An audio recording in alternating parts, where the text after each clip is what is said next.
اوس د چمن یو ځوان رپورټ راستولی و چې د 2 نمبر بوتلانو د څښلو د وجې په چمن کې 15 یا 15 کسان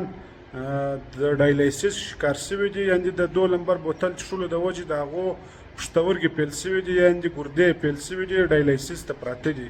نو موږ د حکومت څخه دا غوښتنه کوو چې د دغه بوتلانو جوړونکو او خرڅونکو علی خلاف کوم چې 2 نمبر بوتلان یا جوړوي یا خرڅوي د دې خلاف کاروایی وکړي. هغه رپورټ ما پر خپل پیج باندې مو اوس نشر کړی دی او راځئ د دغه ځوان خبرې زموږ سره واورئ چې دغه ځوان خپل هم ډایلیسیس کړی دی، د دغه 2 نمبر سټینګانو یعنې بوتلانو جوړولو او خرڅولو علی خلاف د حکومت سخته کاروایی وکړي. راځئ دغه ویډیو پیغام را سره وګورئ. دا دغه دی، دا سړی څه وایي، دا خوارکۍ دا دی، نن د جلاسیز سره راغلی دی، دا دی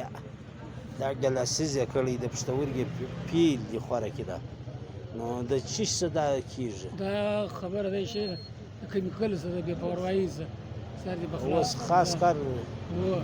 او اوس یو سړی د په کالج جوړ زرن چلو پر ما چا ورته ښایسته و سټینګ یې څښلی و لړمون یې پرې پیچل شوی و 2 شپې کې داخله و دا لړمون یې ورسره کړی پر خایه دونه ورته پرتې وې کله دا ژړله بیا زه تصویران درښکاره کوم ریکارډینګ یې درښکاره کوم. یعنې دا سټینګ څه دا 4 هلمندیان چې تا دې راوسته دا 2 کسه ګل غړ ګوتونو ګرځه ده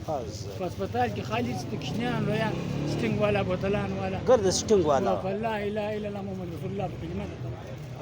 جنازه د بل شي زنونه دا والا و شوګر پیدا کوي،